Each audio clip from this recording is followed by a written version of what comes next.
Bueno, deben ser las 7 de la tarde. Tenemos un webinar del American College of Surgeons. El American College of Surgeons se caracteriza por muchas cosas y una de ellas es por no hacer webinares sobre cómo se da el punto, que también los hacemos, pero de hacer cosas que realmente creo que son muy importantes de lo que ahora se llama non-technical skills, de, pues eso, de la universidad, de la formación, de la gestión, de muchas otras cosas. Y hoy me lo propuso Luis Grande, nuestro gobernador y próximo miembro de honor del American College of Surgeons, hablar de acreditación universitaria. Y hemos seleccionado a 3 ponentes excelentes que son cada uno, han cumplido los 3 pasos que tiene la carrera universitaria, que es ser profesor contratado doctor, ser profesor titular y ser catedrático.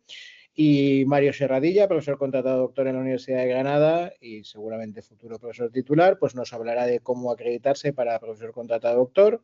Dieter Molares, profesor titular acreditado en la Universidad de Málaga, pendiente que le saque la plaza para ser profesor titular también merecidamente, nos habla de cómo acreditarse de titular. Y Fernando Burdio, profesor titular de la Universidad de Barcelona. ¿Es de la Pompeu Fabra o de cuál? Sí, Pompeu Fabra. Es que no lo quería decir y decirlo mal. Y acreditado de catedrático, pues nos dará los trucos y maneras de no morir en el intento para acreditarse de catedrático. Seguro que van a ser unas charlas súper interesantes y, bueno, aunque seamos poca gente, creo que habrá luego unas conversaciones muy, muy interesantes sobre nuestra querida NECA. Pues sin más, Mario Serradilla. Bueno, buenas tardes a todos y gracias por estar aquí, sobre todo gracias por la invitación al American College of Surgeons. Bueno, yo voy a hablar de lo que es la acreditación para profesor contratado doctor. Yo soy actualmente profesor contratado doctor de la Universidad de Granada y trabajo además como cirujano HPV y trasplante hepático en el Hospital Virgen de las Nieves. No tengo ningún conflicto, obviamente, de intereses. Bueno, lo primero que quiero decir, esto es algo que yo creo que lo puedo decir yo, lo puede decir Dieter y lo puede decir Fernando, y es que la carrera académica y el tema de la acreditación, pues es una carrera de fondo. Es algo que no se puede hacer de la mañana a la noche porque necesitas tener una serie de pasos y completar cada uno de esos pasos para poder acreditarte en los distintos niveles de carrera académica que podemos encontrar, ¿de acuerdo? Es decir, es una carrera de fondo. Viniendo desde lo más bajo, nosotros podemos ser, a lo largo de nuestra carrera profesional, investigador contratado en algún departamento, ayudante, pero sobre todo lo que va a marcar el acceso a esta carrera académica va a ser el doctorado. Es decir, o leemos la tesis doctoral y somos doctorados por alguna universidad, o no podemos acceder a ninguno de estos contratos, ya sean laborales o de funcionariado, que van a ser realmente los importantes dentro de la carrera académica. Yo voy a hablar de este primero, de la acreditación de contratos laborales. Hay 2 tipos, los ayudantes doctores, que son contratos temporales de 1 a 5 años, y me voy a centrar en el profesor contratado doctor, que al mismo tiempo, bueno, pues es útil también para ser profesor en la universidad privada. A través de para llegar a profesor contratado doctor puedes hacerlo mediante 2 vías. Una es la Agencia Nacional de la Acreditación de la Calidad, lo que todos conocemos como ANECA, o también podemos hacerlos a través de las agencias de evaluación de las distintas comunidades autónomas, ¿vale? Yo obviamente me voy a centrar en la primera, en ANECA, porque bueno, en las comunidades autónomas, cada agencia, cada órgano de evaluación tiene unos requisitos que bueno, son similares, pero pueden diferir entre una comunidad a otra. Lo importante es que ANECA tiene efectos, una vez tú te has acreditado por ANECA, pues tiene efectos a nivel de todas las universidades del territorio nacional. Obviamente, esto es una ventaja, ¿no? La segunda ventaja es que la evaluación a través de la Agencia Nacional de Calidad, de la evaluación de la calidad, pues mantiene abierta su convocatoria durante todo el año. Es decir, tú puedes hacer la solicitud desde el 1 de enero hasta el 31 de diciembre en cualquier momento. Obviamente va a haber un comité que va a estar formado por agrupaciones de áreas de conocimiento y una vez somos evaluados, el resultado o es positivo y estás acreditado ya para para este puesto o es negativo y en ese caso esa evaluación va a estar, ese resultado negativo va a estar motivado y con una puntuación, ¿no? Habitualmente hay un plazo establecido de resolución de una vez tú solicitas la acreditación, que suele ser con un límite máximo de 6 meses. Obviamente esto va a ir regido por una serie de normativa vigente, que es la que no voy a entrar. Y bueno, para que tengáis una idea, en el área de ciencias de la salud, en el año de 2020, el plazo de resolución aproximado fue de 3,8 meses. Es decir, si hacemos la solicitud ahora, probablemente en el mes de octubre ya sepamos si estamos o no acreditados por ANECA, ¿vale? Este es el Comité de Ciencias de la Salud actual para profesor contratado doctor, que como veis está compuesto por un presidente, un secretario y diversos vocales de distintas universidades españolas. Otra diapositiva interesante para que veáis es la evaluación a lo largo de los últimos 17, 18 años por rama de conocimiento, y aquí podemos apreciar cómo la de Ciencias de la Salud es con diferencia la que menos solicitudes ha tenido comparado con otras como pueden ser humanidades, las técnicas, etcétera, etcétera. La Dirección General de Universidades pues, va a englobar los méritos en diferentes dimensiones. Básicamente van a ser 4 dimensiones: la investigación, la experiencia docente, la formación académica y la experiencia profesional. Y luego va a haber otra serie de méritos que, digamos que no van a ser obligatorios, pero sí que van a ayudar a obtener o a implementar esa acreditación. La evaluación es integral, se evalúan todas las actividades. Lo que sí que es importante es que ninguno de estos 4 casilleros que nosotros hemos comentado tiene que quedar vacío. Eso es fundamental. Es decir, una persona puede tener 100 artículos de primer autor que, como no tenga experiencia docente o como no tenga formación académica, pues no va a conseguir nunca la acreditación, ¿de acuerdo? El listado de méritos valorables es importante y, como digo, tenemos que tener al menos una mínima parte cubierta en cada uno de estos apartados, ¿no? Y siempre va a haber unos mínimos para alcanzar la nota máxima en cada dimensión. Bien, afortunadamente a partir del año de abril de 2024 esto se ha simplificado bastante. Antes había un programa en el cual tú, cuando querías acreditarte para cualquier figura dentro de ANECA, pues tenías que ir introduciendo uno a uno todos los méritos de tu currículum. Eso, imaginaos el trabajo que puede suponer, ¿no? Afortunadamente, ahora todo esto se ha simplificado. Nosotros tenemos que generar un currículum vitae que se puede hacer en formato CECIT, el que pide el Instituto Carlos III, y cuando nosotros pues intentamos descargarlo, vemos que aquí aparece el formato ANECA, ¿de acuerdo? Que es el que vamos a enviar. Es decir, si tenemos un currículum vitae normalizado, podemos descargar ya el currículum vitae que ANECA nos va a pedir. En cuanto a la experiencia investigadora, van a ser muy importantes las publicaciones científicas y el referente de calidad va a ser el Journal Citation Report, el JCR. Básicamente van a tener mayor consideración aquellos artículos que son originales comparados con otros, como pueden ser las revisiones narrativas, revisiones sistemáticas, series de casos, casos clínicos, etcétera, etcétera. Y lo que van a apuntar sobre todo va a ser el cuartil, es decir, mayor cuanto mayor sea el cuartil, es decir, Q1 mucho mejor que un Q4, por supuesto si están en el primer decil infinitamente mejor, y sobre todo va a ser la autoría. Vamos a recordar que son autorías preferentes el que va de primer autor, el último y el autor de correspondencia. Esto va a ser fundamental. Y siempre nos van a pedir, obviamente, un certificado mediante una copia de estos artículos. Respecto a los libros y capítulos de libro, sobre todo se van a considerar las editoriales de amplia difusión, ¿vale? Y relacionados, obviamente, con el tema de la investigación con la cual nosotros nos queremos acreditar. Habitualmente las editoriales de baja difusión, todo lo que son publicación de tesis doctorales, autoediciones, pago por publicar, etcétera, no van a ser valorados por ANECA, ¿vale? Las tesis doctorales solo van a considerarse aquellas que se hayan presentado y aprobado, obviamente como director de tesis, ¿de acuerdo? Y siempre van a requerir un certificado de la universidad.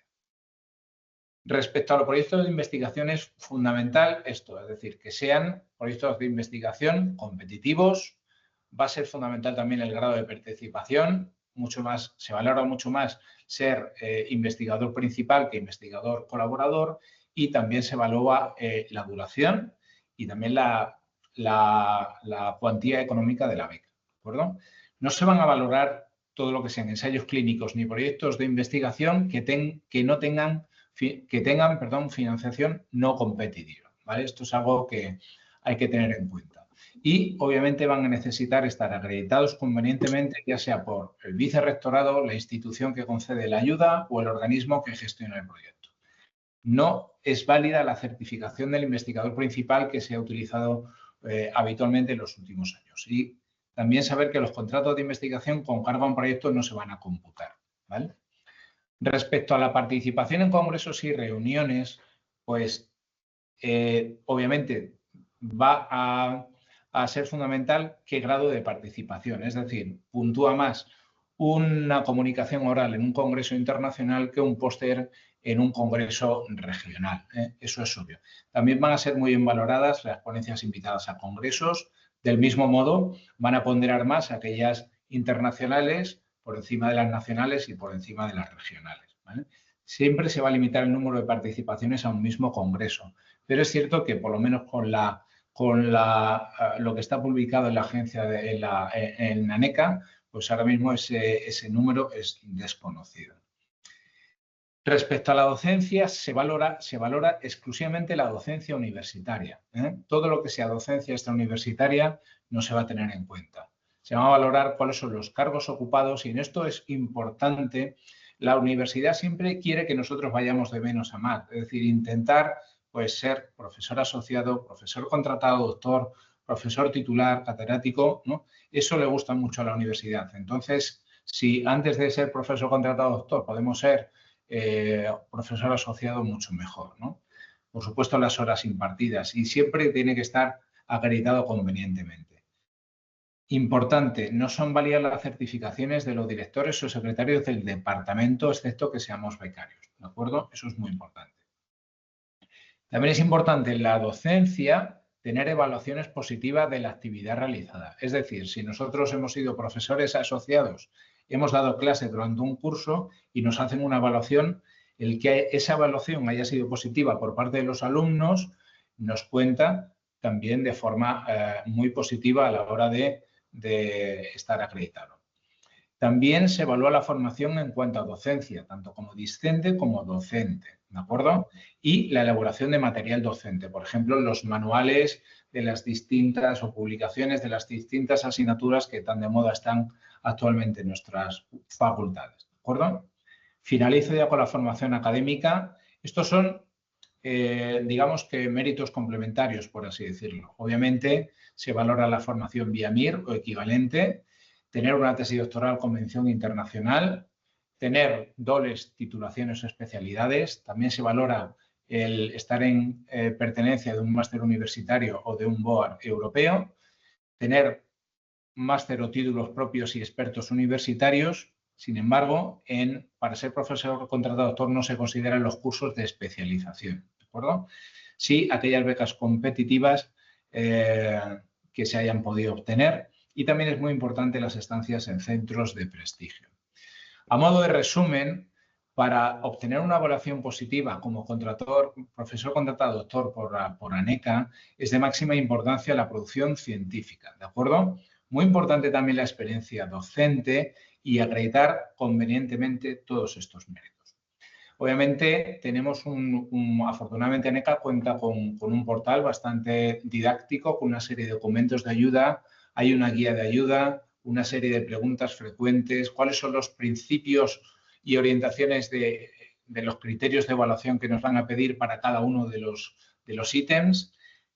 También hay un modelo de certificado de docencia impartida que habitualmente, si tú entregas en tu universidad o cuando lo pides en la universidad y le dices que es para ANECA y automáticamente te lo hacen de esta forma, pero hay un modelo colgado en la página web y hay un manual para presentar estas solicitudes, ¿no? A modo de resumen, este es el informe de evaluaciones del año pasado de nuestra especialidad en Ciencias de la Salud. Se evaluaron 787 solicitudes, de las cuales el 70% fueron positivas, con lo cual, pues bueno, yo creo que es un porcentaje muy, muy elevado. Y yo creo que esto es todo. Muchísimas gracias por vuestra atención. Pues muchísimas gracias, Mario. Y te voy a hacer, luego hablamos todos a la vez. ¿Hay alguien del público, de los asistentes, que quiera hacer alguna pregunta? Bueno, pues si no hay ninguna, yo tengo tres que hacerte. ¿Por qué crees, y esto no te lo puedes inventar, por qué crees que la gente de ciencia de la salud tiene menos solicitudes que las otras ramas de las universidades? Bueno, yo creo que hacer un currículum para ser profesor no es fácil en ciencias de la salud, básicamente porque estamos limitados por la actividad asistencial. Para profesor contratado doctor las exigencias no son tan importantes, pero ahora cuando hable Dieter o hable Fernando, veréis que realmente el perfil investigador que se pide es cuanto mínimo elevado. Es decir, te piden un perfil, una serie de publicaciones y tal, que creo que hoy por hoy cuesta mucho tenerlo. Por eso decía que es una carrera de fondo. Pablo quiere hacer una pregunta, si no te importa. Sí, Pablo, enciende el micrófono. Pablo, Miguel. Sí, enciende el micrófono, tienes el micrófono apagado.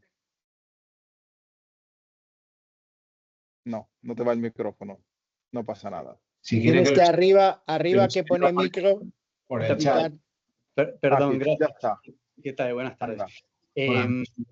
Me parece casi un poco intuitivo el método, porque estaba un poco acostumbrado en Argentina cuando me formé en cirugía general. Ya en la carrera universitaria participaba, digamos, como primero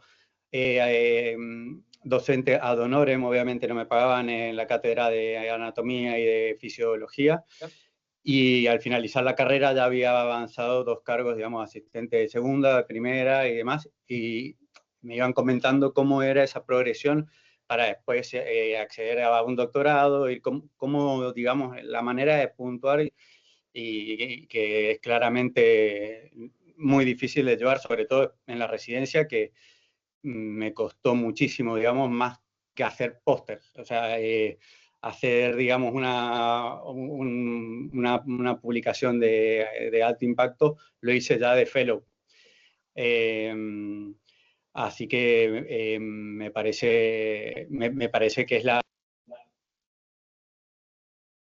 Uy, se ha silenciado. Yo creo que se ha parado, ¿no?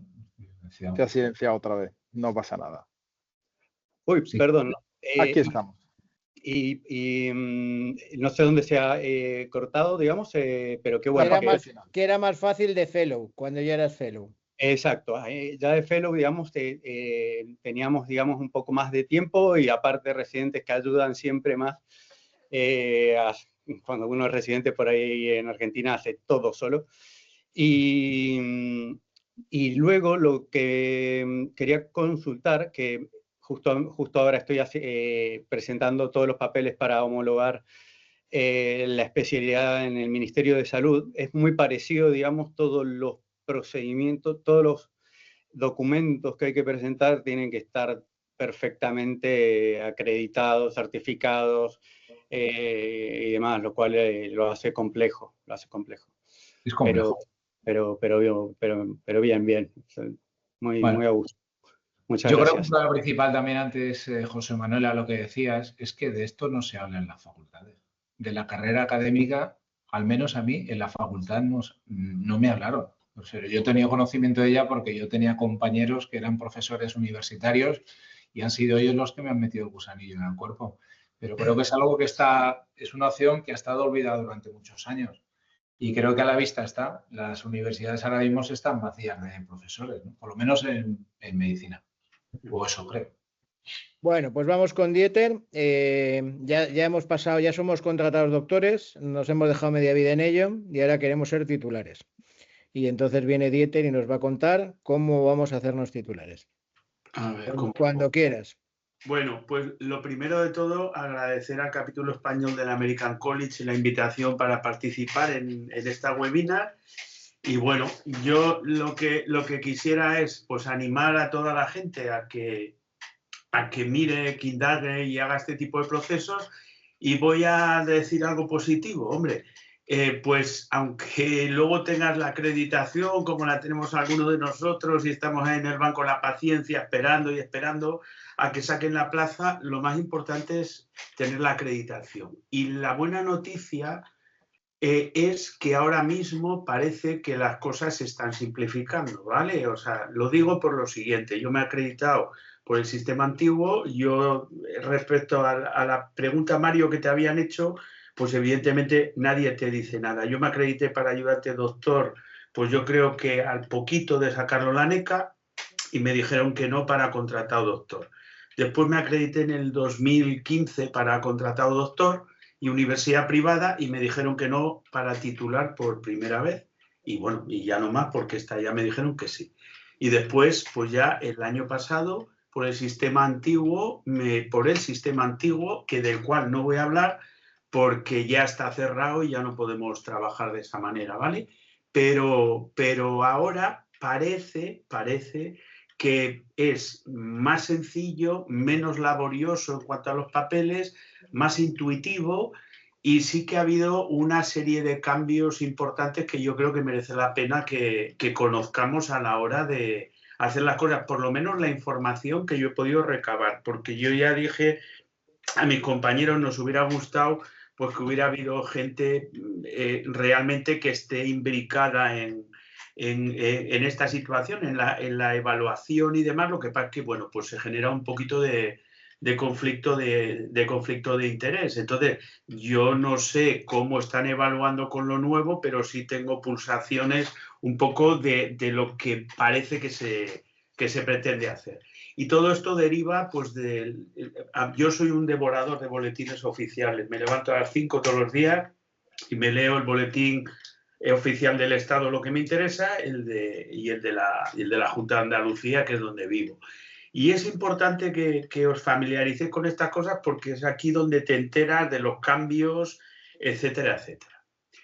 Entonces, ahora mismo, para acreditarse para profesor titular, dependemos de este boletín oficial, de la nueva normativa de la LOSE, y el requisito fundamental no ha cambiado, que es el que ha dicho Mario, que es tener la tesis doctoral, ser doctor, ¿vale? Es el requisito sine qua non, no puedes participar. Pero además, ahora hay una coletilla nueva, que es una coletilla que de entrada pues parece que hay mucha gente que le está echando para atrás, pero fijaros, tiene truco y nos podemos beneficiar. Y la coletilla es que tenemos que acreditar actividades de investigación o docencia o transferencia, es decir, que estemos al menos 9 meses en una universidad distinta en donde hemos defendido nuestra tesis doctoral. Claro, en nuestro caso, ¿cómo se consigue esto? Pues haciendo una estancia de investigación. Yo estuve en el año 2010 con una beca de Carlos III,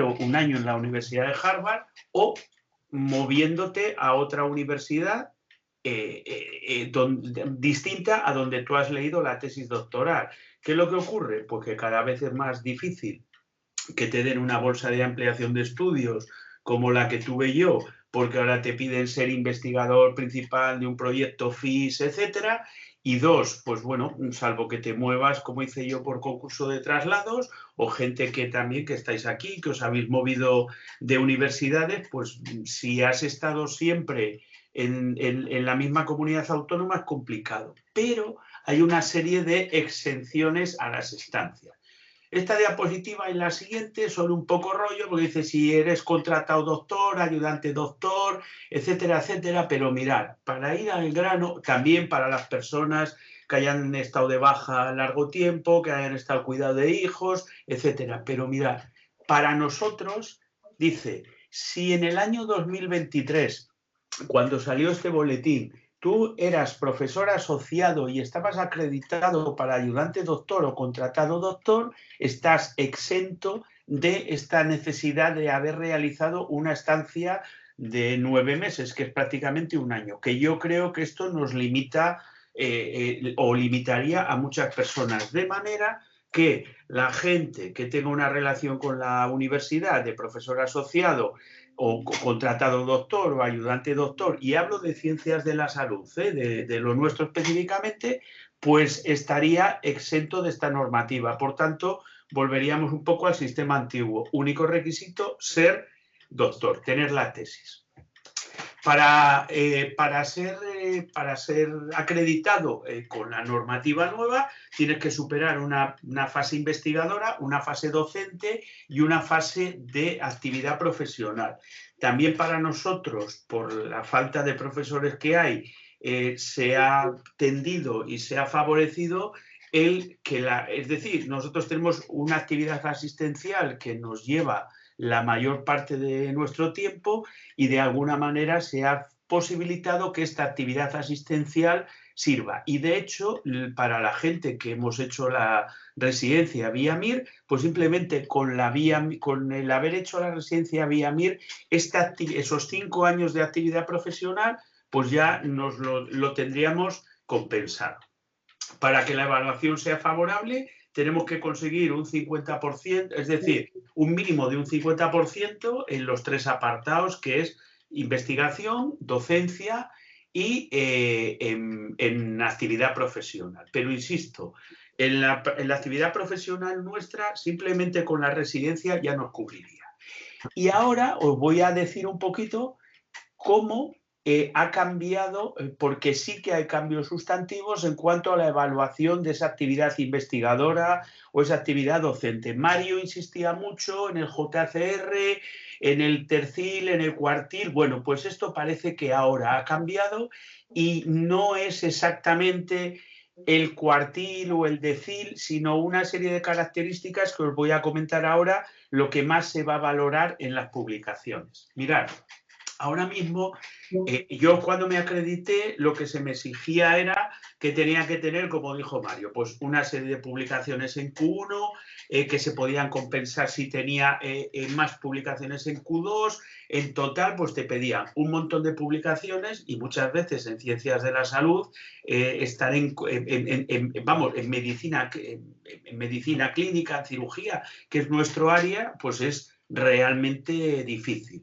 Sin embargo, ahora no se exige un número tope, es decir, con 5 publicaciones que tú presentes es bastante y no tienen que ser 5 Q1s, ni muchísimo menos. ¿Por qué? Porque lo han cambiado. Y ahora os voy a explicar un poquito en qué sentido. La actividad investigadora, lo más importante de todo siguen siendo las publicaciones científicas, más que la divulgación de conocimiento, etcétera. Pero ¿qué es lo que cuenta ahora? Pues mirad, los capítulos de libro antes eran anecdóticos, te contaban en la docencia y sin embargo un capítulo de libro escrito en una editorial como Panamericana, etcétera, que son editoriales importantes, pues tienen valor. Ahora mismo, por ejemplo, imaginaros, ¿no?, que tú publicas un caso clínico en el New England, pues que es una revista impresionante. En el sistema antiguo, las notas clínicas, las revisiones que no fueran sistemáticas o metaanálisis no servían y, sin embargo, ahora mismo pues una nota clínica o una revisión en una revista interesante sí que nos puntúa igual. Y además, insisto, ya no es importante que esté en JCR, que sea un Q1, sino que lo que realmente es importante es que esa publicación tenga una serie de características. Que se cite, que sean publicaciones en las que trabajamos en equipo. Durante la pandemia, pues esto con la medicina global, con la globalización, pues se han hecho muchísimos estudios en los que a lo mejor tú ibas en el lugar 425, pero se había publicado un Lancet, un New England, etcétera, pues con todo lo que se investigó con la pandemia. Antes eso no servía. Ahora lo que sí te están pidiendo es que publiques con otros centros, que publiques con otros grupos y que publiques además, si tú eres cirujano, por ejemplo, si te dedicas a la cirugía del aparato digestivo, que publiques con el endoscopista, con el digestólogo, con el médico de medicina interna y demás. Y eso ahora se da mucha importancia. Lo que sí sigue siendo requisito para valorar de manera importante la publicación es la autoría, es decir, que seas primer autor, último autor o autor de correspondencia. Eso realmente no ha cambiado. Por tanto, parece que se está facilitando que la actividad investigadora pues sea más asequible. Claro, lo que no puede ser es que te manden cartas los sindicatos como he recibido yo esta mañana, que te mandan a través de la universidad de todos los sindicatos diciendo ahora están muy interesados en que se siga bajando el nivel. Bueno, evidentemente a mí me parece que lo que yo os acabo de contar no es bajar el nivel, es facilitar las cosas, porque tampoco es cuestión de regalar determinadas cosas. Esto no es una carrera, esto no es una competición, pero sí, como ha dicho antes Mario, es un poquito una actividad de fondo que hay que ir haciéndola poco a poco. De esta manera, yo creo que lo que nos están facilitando son las cosas, ¿vale? Mirad, un máximo de 8 aportaciones, tú antes podías poner 45 y tenías que rellenar, bueno, un montonazo de apartados que te volvías loco. O sea, yo papeles, he tenido que hacer papeles y horas para meter las cosas en la aplicación. Ahora, como vais a ver, esto ha cambiado radicalmente. Otra cosa, lo digo porque en alguna, yo creo que anecdóticas, pero en alguna universidad española, a los profesores asociados pueden pedir que se les evalúen los sesenios de investigación. Por ejemplo, aquí en Málaga no lo hacen, en Cantabria, donde yo estaba, tampoco lo hacen, pero tengo constancia de que hay alguna universidad, yo no sé si en Castilla-La Mancha, por ejemplo, que sí, si tú presentas tu actividad investigadora a la evaluación de CENAI, que lo hace la NECA anualmente, acaban de salir ahora, te lo cuentan. Y claro, esto es importantísimo. ¿Por qué? Porque si tú te dan un... Es decir, yo hasta que no sea profesor titular, con plaza en propiedad, de titular, de funcionario en la Universidad de Málaga, a mí no me van a evaluar mis sexenios de investigación, pero en otros sitios sí. Y si tú tienes un sexenio de investigación, automáticamente la actividad investigadora tienes el mínimo que se pide, ¿vale? Y esto es interesante que lo tengáis en cuenta. Aquí en esta imagen vemos cómo se evalúa cada tipo de sexenio y una cosa que sí que se penaliza es no se debe de mandar todo a la misma revista, ¿vale? Porque eso sí que lo tienen en cuenta. Intentar, o sea, las publicaciones que mandéis no mandar, claro, a veces es que resulta que en tu especialidad y en español la única que hay pues es solamente una y tenemos este problema el urólogo, el traumatólogo, el cirujano, pero esto es así. Y luego que la autoría esté insuficientemente justificada, no hay ningún problema. Tú apareces en el paper y en el paper viene bien claro qué es lo que tú has hecho. Respecto a la actividad docente, hay una cosa que es súper importante, ¿vale? Aquí lo que más cuenta son las horas que hemos dedicado a la docencia, tanto como profesores asociados, como profesores ayudantes o contratados, pero esto es importantísimo, yo os lo digo, porque a mí en docencia me sirvió muchísimo para la acreditación para titular. Yo he sido colaborador honorífico desde que era R1 de cirugía. Y lo tengo certificado, o sea, lo tengo desde hace 30 años certificado por la universidad, que es todos los años yo iba a recoger mi nombramiento. Esto ahora mismo la universidad, por ejemplo, en Andalucía es la figura del tutor clínico, etcétera. Eso la universidad lo tiene absolutamente recogido y tú te metes en la universidad de tu comunidad autónoma, tocas una tecla y automáticamente te genera el certificado. Estos certificados son oro puro a la hora de poderte acreditar, porque todo lo que tú hayas colaborado, de tutor clínico, de colaborador honorífico, de profesor asociado, cuenta. Y además, ahora mismo, aquí veis en la diapositiva las horas que te piden, realmente han bajado mucho el nivel, de manera que necesitas un mínimo de 4 años de dedicación, pero realmente en 5 años y pico, si has sido profesor asociado o colaborador honorífico, que tú hayas estado a tiempo parcial, consigues ese mínimo de actividad que te piden. Otra cosa que es muy importante son las tutorizaciones. Las tutorizaciones me refiero a todos los alumnos que tengáis de programas de Erasmus, todos los alumnos que quieran venir en verano a rotar con vosotros, etcétera. Eso es súper importante porque la universidad lo certifica, no el departamento, como bien ha dicho Mario, la universidad lo certifica y esto cuenta muchísimo. Y mirad, otra cosa que también ha cambiado y es muy importante es que para los que todavía no tengáis de muchas tesis o no tengáis tesis doctorales dirigidas, ahora mismo la dirección de trabajos de fin de grado se está equiparando prácticamente a la dirección de tesis doctorales, ¿vale? Entonces, aprovechar los que estéis con relación con la universidad, porque además da igual, no hace falta que seáis el director, os cuenta de igual manera si sois codirectores de los trabajos de fin de grado. Tener esto en cuenta, que esto es muy importante. Y luego, yo no sé por qué, pero también como en el sistema antiguo, la gente que viene de profesor titular de escuela universitaria o de centros de enseñanza superior tienen el acceso directo, al igual que ahora mismo las personas que tienen la certificación A3 de haber estado haciendo investigación, automáticamente te reconocen la figura de profesor titular. Mirad, esta es la tabla, lo mismo, de mínimos y máximos, es decir, vosotros no tenéis por qué tener, como nos pedían antes, que teníamos que tener un mínimo en cada cosa que aparecía. Aquí no, tú puedes tener el mínimo solamente en uno de los apartados y esto te cuenta mucho, o sea, que lo tengáis, por favor, en cuenta. Y respecto a las estancias universidades, en otras universidades lo mismo. Si salís fuera, si salís a hacer una estancia de que estáis 15 días, aunque sea de vacaciones y demás, que os lo certifiquen, porque este tipo de cosas, es decir, que tú estés en otro hospital de otra comunidad autónoma, significa que estás en una universidad distinta a la que tú has estado.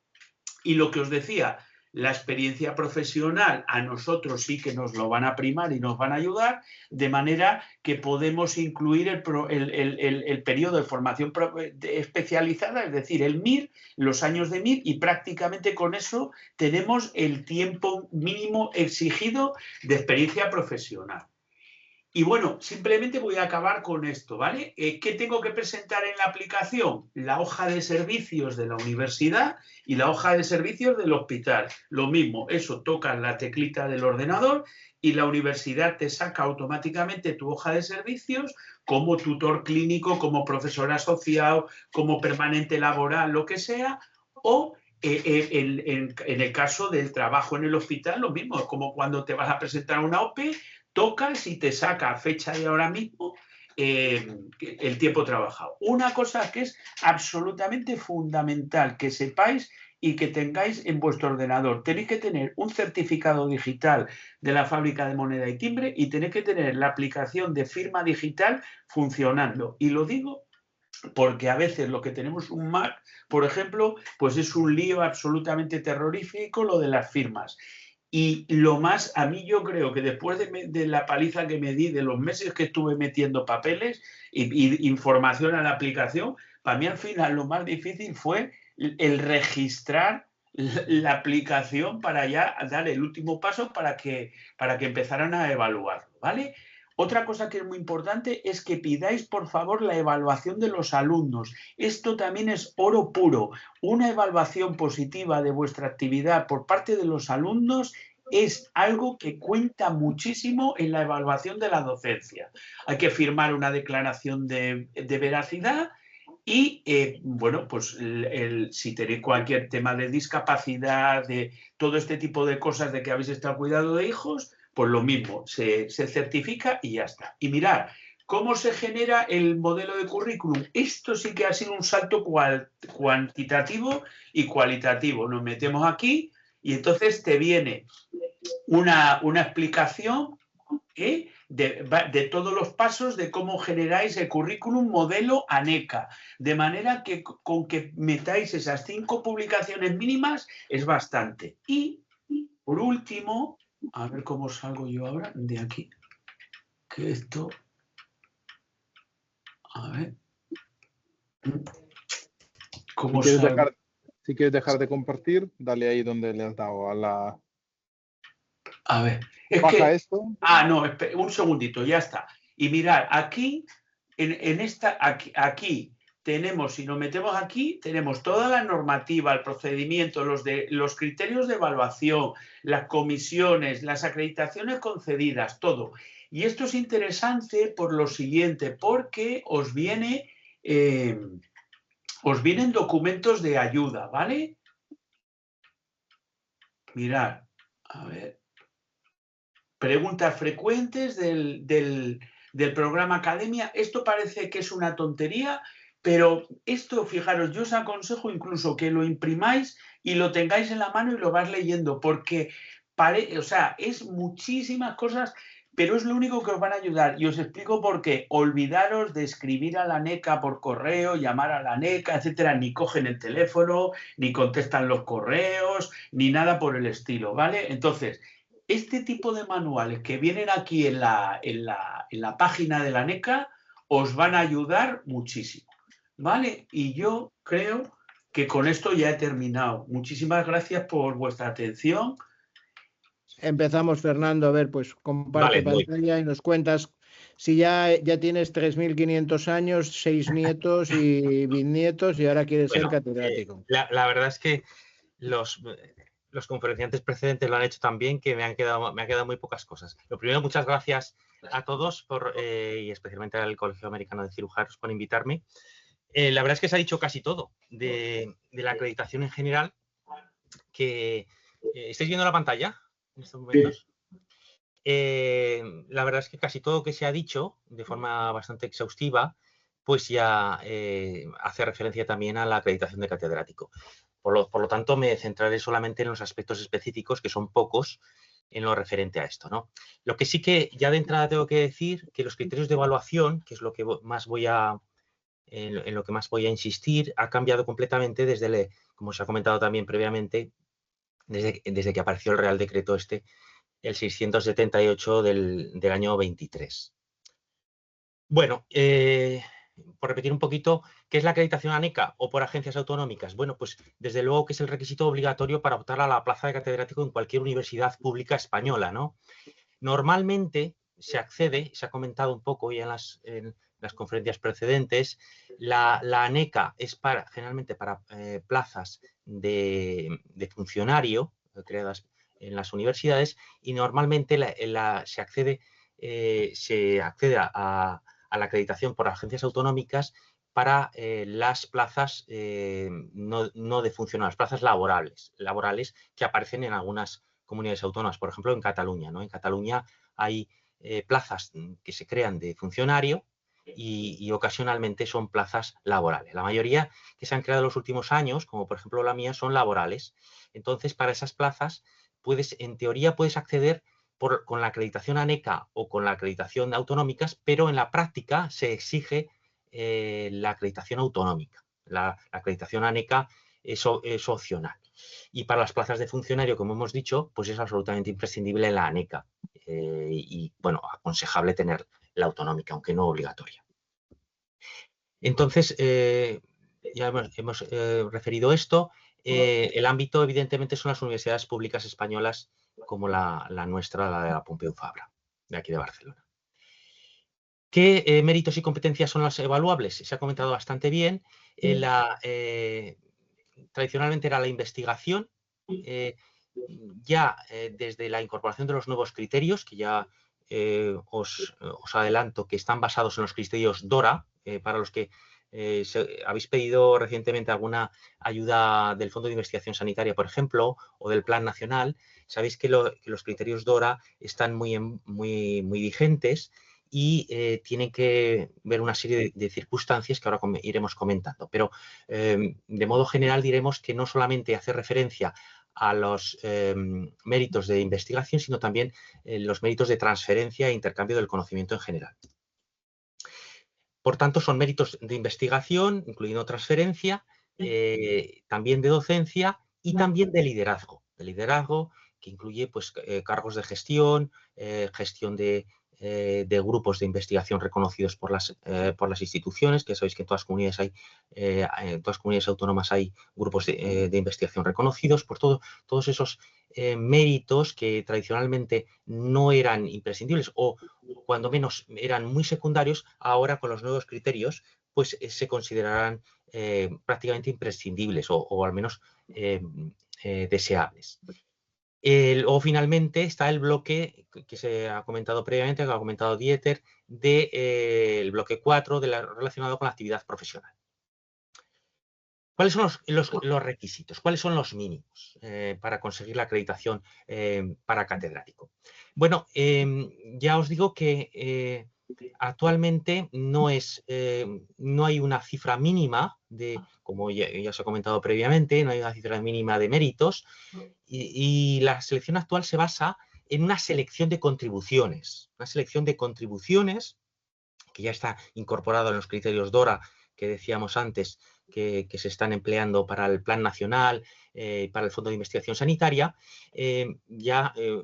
seguro que os habéis enfrentado a ello, pues no hay que poner todos los méritos, sino una selección de las contribuciones, ¿no? Ya se ha comentado también previamente. Y se exige una narrativa sobre su calidad, es decir, el investigador principal destaca por qué pone estos méritos y la relevancia de los mismos, el impacto, y se tiene muy en cuenta la coherencia temática, ¿no? Hay investigadores que van cambiando continuamente de tema, unas veces publican de apendicitis, otras veces, imaginaros, pues de oclusión intestinal, otras veces de pancreatitis. Bueno, pues esto no es un criterio negativo, pero sí que se valora positivamente la coherencia temática y que de alguna manera pues se tenga en cuenta el hecho de que bueno, pues la mayor parte de las veces la ciencia es acumulativa, ¿no? Y se exige pues una cierta coherencia temática, ¿no? Esto dentro de los criterios DORA tiene especial relevancia.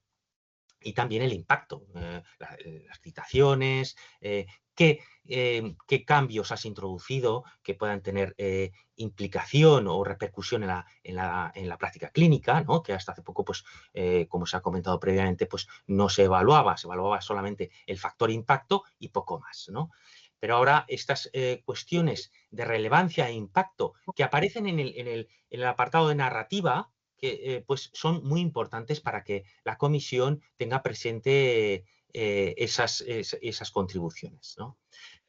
El resultado de la evaluación, en todo caso, al final acaba habiendo un cómputo cuantitativo, evidentemente, se ha comentado también, se exige un mínimo de 50 puntos sobre los 100, pero a criterio de la comisión, ¿eh? No es un criterio tan claro como el que existía antes. De alguna manera se tiene en cuenta que bueno, pues la selección de contribuciones y la narrativa que comentábamos y la relevancia, pues admite una evaluación semicuantitativa cuando menos, ¿no?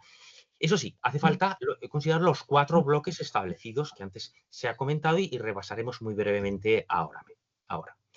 Los mínimos expresados en cada tabla, que los veréis ahora, son imprescindibles para la acreditación, ya se han comentado previamente, y como decimos, la suficiencia en actividad profesional del bloque 4, ya se ha comentado también, solo será necesaria para la acreditación de las áreas clínicas, es decir, de la salud, que hemos comentado que realmente se acredita de forma bastante sencilla solamente con el periodo de formación sanitaria especializada, con el MIR. ¿Cuál es el peso estimado de los méritos en nuestra área, ¿no? Ya de entrada hay que decir que la investigación sigue siendo el factor clave, ¿no? Pero con todo y con eso, aunque supone un 40 o un 50% del peso total de la valoración de un candidato, pues la docencia igualmente es un apartado muy importante, ¿no? Entre un 25 y un 30% hay toda una serie de méritos que hay que tener en cuenta, que quizás no es tan fácil encontrar en los currículums, en los currícula del profesor sanitario, pues no es frecuente encontrar méritos relativos a la formación docente universitaria, ¿no? De cursos de formación docente específica, de cómo dar clases, por ejemplo, ahora que está muy en boga el sistema ABP, de aprendizaje basado en problemas, todo este tipo de formación requiere cursos que no todo el mundo está dispuesto a recibir y eso se valora especialmente en los criterios de docencia, ¿no? Y como novedad, a partir del Real Decreto este que comentamos, pues la transferencia y la gestión, es decir, si esto pues ha pasado a la práctica clínica, si se ha podido redactar patentes, si son modelos de utilidad, si hay contratos con empresas, si de alguna manera pues hay lo que decimos innovación, ¿no? Innovación, lo referente no solamente a investigación, sino innovación se refiere a que hay un beneficio económico de todo lo que se está generando, ¿no? Todo eso se va a tener en cuenta en hasta un 25% en el peso estimado de los méritos, ¿no? Os he puesto un ejemplo de perfil competitivo tras hablar con varios compañeros que se está considerando. También tuve una conversación directa con la directora de la NECA, que de alguna manera me dio algunas pautas, algunas pistas de cómo se está valorando actualmente con los nuevos criterios DORA, que realmente son bastante diferentes a los criterios clásicos que comentaba Dieter antes, ¿no? Aproximadamente diríamos que un catedrático se exige que tenga unas 40 publicaciones Q1 y Q2, que realmente pues no son demasiadas para muchos de los currículums excelentes que hay en el campo de la sanidad, preferentemente de primeros autores, ¿no? Se tienen en cuenta los sexenios y cuando hay sexenios, ya se ha comentado previamente, si hay unos sexenios evaluados previamente, pues ya el tema de la investigación pues ya queda convenientemente evaluado. Hay que tener presente que se exigen entre 3 y 5 tesis dirigidas, no vale otra opción, tienen que ser ya presentadas, defendidas y aprobadas. Y una experiencia docente universitaria, como se ha comentado también, no vale otro tipo de experiencia docente, por ejemplo, tutor de residentes, cursos de formación especializada no se van a considerar. Experiencia docente universitaria, no solamente en el pregrado, sino también en el posgrado, como másters, pero en todo caso, experiencia universitaria de más de 10 años, ¿no? Y de nuevo sale el tema de la gestión universitaria y transferencia activa, ya lo hemos comentado, pues liderazgo en grupos, especialmente reconocidos por instituciones públicas como los grupos de investigación dentro de las comunidades autónomas, la transferencia activa en modo de patentes u otros modelos de utilidad, pues eso se va a tener en cuenta de una manera mucho más activa. Bueno, como conclusión diremos que la acreditación actualmente ya no es un proceso tan cuantitativo como es antes, como se hacía previamente, sino que es un proceso mucho más integral. Evidentemente, sigue siendo la excelencia investigadora imprescindible. La docencia y la gestión están reforzadas su valor con este decreto y la transferencia entendida no solamente desde el punto de vista económico, sino también de valor social y científico, pues también se tiene en cuenta, ¿no? Hemos nombrado los criterios DORA, que salen de forma reiterada, que se ha hecho referencia, aunque no con este término en las sesiones precedentes, y que, como os he dicho ya, aparecen en todas las solicitudes del Fondo de Investigación Sanitaria desde hace ya unos años y en el Plan Nacional, pues tiene en cuenta, por resumir un poquito, la evaluación centrada en la calidad del contenido, no solo en el factor impacto del JCR que antes ha comentado. Para eso es evidente que es importante la narrativa y justificar ese impacto. El reconocimiento de productos diversos, no solamente artículos, sino también datos, software y patentes, la consideración del impacto social y científico, no solo el académico, y la justificación narrativa de la relevancia y las aportaciones. Menos peso exclusivo, el Journal Impact Factor, y más contexto y valor intrínseco. Un poco por ver las diferencias en cuanto a la acreditación clásica antes del 2022 y después del 2022, veréis que realmente es bastante diferente. Hemos comentado lo del JCR, que ha quedado ya bastante claro. La transferencia valorada como mérito secundario actualmente ya es un mérito prioritario. El impacto social, bueno, era un tema secundario, ahora sí que se tiene en cuenta. De hecho, ya sabéis que en las ayudas europeas esto cobra especial importancia. En las españolas todavía no, pero el impacto social creo que en las generaciones venideras lo tendrán que tener muy en cuenta, ¿no? ¿Cómo afecta esto pues al paciente, en definitiva, ¿no? En cuanto a calidad asistencial, en cuanto a todo lo que hacemos, ¿no?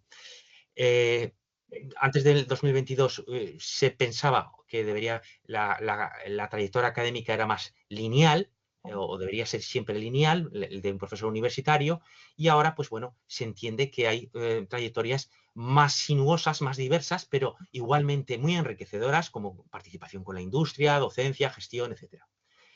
Y el papel del autor era poco considerado en artículos colectivos, y ahora, pues la verdad es que sí que aun considerando la aportación individual, se cree que sobre todo el liderazgo es uno de los criterios más importantes para evaluar. Y de alguna manera sí que en buena parte de los currículums sí que se trasciende esa función de liderazgo, que no todo el mundo tiene, ¿no?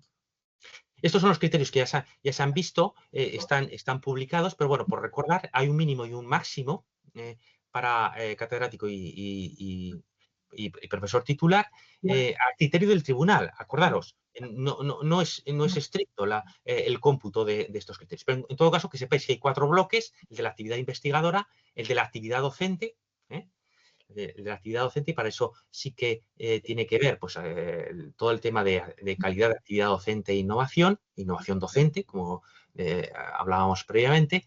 El tercer bloque es el liderazgo, y ahí está muy presente la dirección de tesis doctorales. Veis que hay un mínimo de 10 puntos. Sin tesis doctorales no se va a tener opción a este tipo de plazas, eso está bien claro, pero hay otros asuntos, otros méritos que se pueden considerar, ¿no? Y finalmente el bloque de méritos y competencias, que realmente no ofrece demasiada dificultad justificada. Pues muchas gracias, Fernando, muy clarificador también tu charla y tal. Pues yo quiero polemizar y quiero saber la opinión de una persona para mí que es muy importante, que es Miguel Caínzos.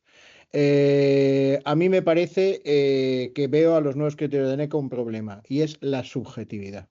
Y a mí en el fondo no me gusta. Es decir, yo entiendo que los criterios de antes eran una cafrada y que 75 Q1 a lo mejor no los tiene todo el mundo. Pero es que ahora la verdad es que yo, vamos, estoy esperando que me den los exenios para presentarme a catedrático, y bueno, yo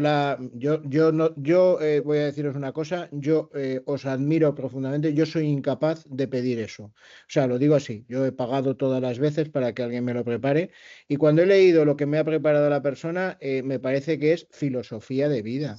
Es decir, que en cada artículo contar cómo ha impactado en la sociedad mundial con no sé qué, me parece que es todo extremadamente subjetivo. ¿Lo de antes estaba mal? Sí. ¿Lo de ahora es un coladero? Yo no estoy diciendo eso, pero la subjetividad a veces no es buena. Y quiero la opinión de Miguel. Bueno, oye, yo lo que quiero es felicitaros a los 3 ponentes, porque a mí me parece que lo habéis hecho fenomenal y ha quedado clarísimo los 3 niveles, ¿no? Vamos a ver, lo que dice José Manuel tiene su parte de verdad. Es decir, Mario decía que esto es una carrera de fondo. Es que lo fue toda la vida. La carrera académica, de algún modo, además, sin darte cuenta, la empezábamos todos con una figura de la que estábamos orgullosísimos. Yo sigo estándole, además en mi currículum lo hago destacar, la figura del alumno interno. Cuando ya en cuarto de carrera, que tú ya tenías una idea de lo que querías hacer, te ibas allí a la cátedra, en el caso de José Luis Puente, a decir si podías ir y tal. Y en quinto, yo ya hice la oposición de alumno interno, fue la primera oposición de mi vida, y os puedo decir que me hizo mucha más ilusión que la de catedrático, con perdón de todos los catedráticos de aquí. No es que te temblaran las piernas, no, era otra dimensión. Pero tú tenías que, con un bombo, sacar un tema específico, que eran 17, y en otro bombo un tema común, que eran 60, y si aprobabas eso, pasabas una prueba práctica en donde se te ponían radiografías, material quirúrgico, etcétera, y te preguntaban, ¿para qué vale esto? Léame esa placa. No te decían que la leyeras. Dígame lo que ve en esa placa, lo que había que hacer era leerla. Todo eso desapareció con el mismo. Ha sido una pérdida enorme, porque aquello era una cantera que, ya digo, nadie lo pretendía ni lo hacía por eso, pero al final se reveló así, una cantera de profesores. Todos los que somos catedráticos ahora mismo de cirugía, me juego que el 90%, 95%, fuimos alumnos internos en ello. Y ya cogías, ¿no?, sabías que el siguiente punto era la tesis doctoral. La tesis doctoral fue siempre la llave de todo. Sin tesis no había nada que hablar, ¿no? Bueno, pues empezaba por ahí y luego llegado al momento actual, que me pasa como a ti, José Manuel. Es decir, lo de la ANECA probablemente fue una buena idea bastante más desarrollada, ¿no? Afortunadamente, este decreto que se ha mencionado varias veces, el 678 del 2003, era imprescindible porque en el 2002-2003 esto ya se hacía insostenible, ¿eh? Y el número de protestas ya contra la ANECA era enorme, y se llegó a pedir además incluso que hubiera una ANECA específica de medicina, porque efectivamente a mí que me evalúe, con todo mi respeto, catedrática de álgebra, de matemáticas, pues la verdad es que me parece indigno. Es como si yo voy a una plaza de cirugía y el presidente del tribunal es un cardiólogo. No. Es decir, por definición, no. Entonces, la llegada de este decreto, como habéis insistido, ha marcado una diferencia, ¿no? Decía Fernando que ahora era mucho más integral. Una manera muy elegante de decirlo. Yo diría que es mucho más racional. Es decir, lo que se está pidiendo ahora es algo que un profesional de la cirugía puede aportar y que puede presentarse dignamente una cara. Lo de antes es que no había por dónde cogerlo. Absurdo. Porque además, incluso, ya no solo dentro de la medicina, es que por especialidades. Es decir, nosotros no podemos competir con un anestesista. Porque si, claro, si el parámetro es el índice de impacto, pues nos pasan por la derecha, nos adelantan por la derecha, porque sus revistas tienen mucho más impacto que todas las de cirugía habitualmente. Por lo tanto, una cosa buena que se ha hecho es reducir esa carga del índice de impacto, como bien ha dicho Fernando Gudío, valorar la calidad, la repercusión clínica, valorar mucho la coherencia. Esto en nuestro tiempo era otra cosa que también hubo que corregir. Yo ya no lo cogí afortunadamente, ¿no? Pero antes de que yo opositara, la cátedra fue en el año 95, era costumbre en los tribunales de aquella época que tú tenías que presentar trabajos, si tú eres cirujano general o digestivo, de vascular, de neurocirugía, bueno, aquello era otro absurdo. Sí, sí. ¿Qué trabajo tengo que poner yo encima de la mesa de hernias discales? Vamos a ver. Entonces, aquello evidentemente había que mejorarlo también, ¿no? Y se mejoró. Quiero decirte que el absurdo también ha estado en todos los tiempos presente de alguna manera, ¿no? Bueno, yo creo que lo que hay ahora es bastante razonable. Lo de las valoraciones autonómicas, por ejemplo, en Cataluña, por lo que decías tú, Fernando, hay que tener la valoración autonómica, más o Sí. menos como la ANECA. Por ejemplo, aquí es la SUB. Yo la he presidido varias veces, pero son comisiones específicas, de medicina y demás. Y luego invitando siempre a 2 o 3 miembros de ese tribunal o de esa comisión de fuera. Eso es imprescindible. No puede quedarse el Estado aquí en Santiago de Compostela ni hablar. Esto tiene que acoger de vosotros, y 3 o 4 de vosotros venga a colaborar en esa comisión. Y eso ha funcionado. Y se respeta. No ha habido, yo no recuerdo nunca tener problemas de luego tal. No, la verdad es que creo que, ya digo, ha habido una mejora. Creo que me falta un poco en la actualización esta actual valorar más esos papers que haces en grupo a nivel internacional. Te lo digo nosotros, por ejemplo, hemos firmado la Global Alliance hace algún tiempo, está funcionando muy bien. Ahora estamos con el proyecto Warren, que está también funcionando bien. Bueno, evidentemente ahí no sales ni de primero ni de tercero, pero mira, esto ya me da igual, es decir, muy bien el primero, muy bien el último, pero lo importante es estar ahí, porque las aportaciones de calidad que haces hoy las haces en ese tipo de grupo, ¿no? Como mucho han hecho y bien los trasplantadores en España, ya hace años que habéis conseguido publicar a muy alto nivel porque estabais unidos. Ya está. Ahora, yo no voy a estar buscando si José Manuel está en el sexto, si Fernando está en el quinto o en el octavo. Oiga, no, mire usted, está aquí porque ha participado en este estudio y se acabó, ¿me entiende? Entonces, yo creo que ahora mismo estamos en mejor momento que estuvo esto de la NECA. Ya digo, yo creo que se desarrolló muy mal. Acordaros, hubo un momento, y en momentos antes de ayer, que a lo mejor en toda la comisión de medicina había una persona, ¿eh? Claro, esta persona a la hora de una votación no ganaba nunca. Entonces, hemos visto cosas muy raras, ha retrasado la carrera de mucha gente, ha dado lugar a este vacío de profesores que hay, pero yo estoy convencido de que hay gente valiosísima que no ha podido participar o se les ha retrasado 8 años, 9 años de la llegada, todo por culpa de la NECA. Creo que mi opinión sobre la NECA quedó bastante clara, ¿no? Sí. Y esto o se suprimía o había que darle una serie cambiarla y ponerla así. No sé si contesto, José Manuel, a tu pregunta. Perfectamente, como siempre. Pero Pues no, bueno, yo creo que llevamos ya casi hora y pico hablando. Yo creo que yo voy a hacer un resumen de estos filosóficos. Benedetto, se puede hacer un par de preguntas solo pragmáticas. Sí. Pero respuesta rápida. No estoy acreditado, me tengo que acreditar. ¿Empiezo con la mía autonómica o directamente con la NECA? Yo me iría a la NECA. La vida da muchas vueltas. Yo que he trabajado en 4 comunidades autónomas, si te vas, mañana te ofrecen ser jefe en Zaragoza, me lo acabo de inventar, y ya no te vale.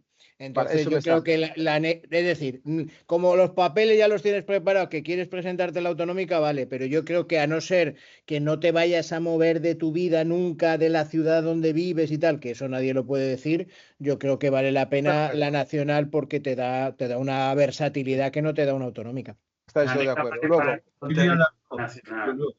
yo haría las dos. Aquí en Cataluña es imprescindible las dos. Yo haría las dos porque el trabajo es muy similar, en realidad. Y es reiterativo. Mario, ¿tú qué prefieres?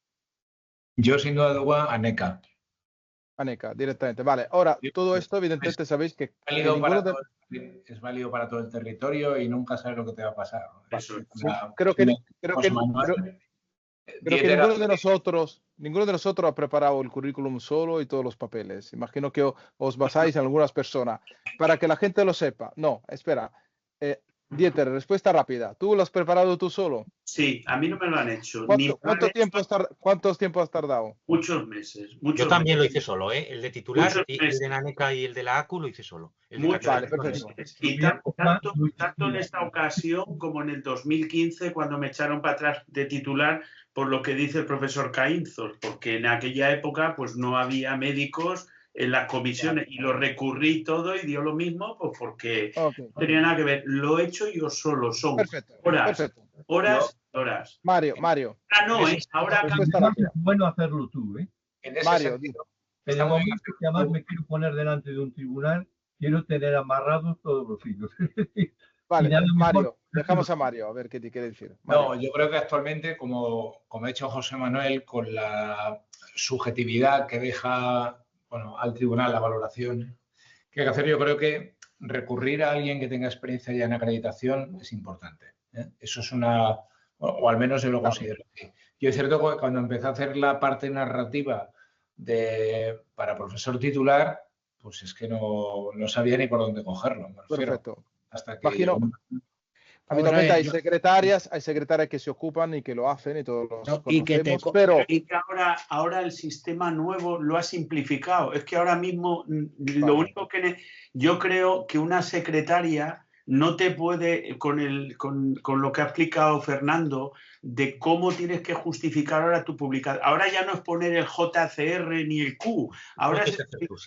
Claro, pero hay gente también con experiencia que se está formando en esto.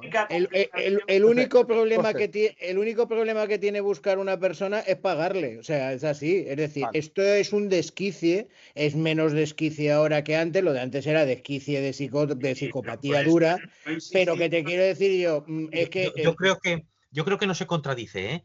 Yo hago las dos cosas, la busco y luego hay cosas que las tienes que hacer tú. Claro, la narrativa lo tienes que hacer tú. Pero igualmente, una experta, un experto, perdona el género,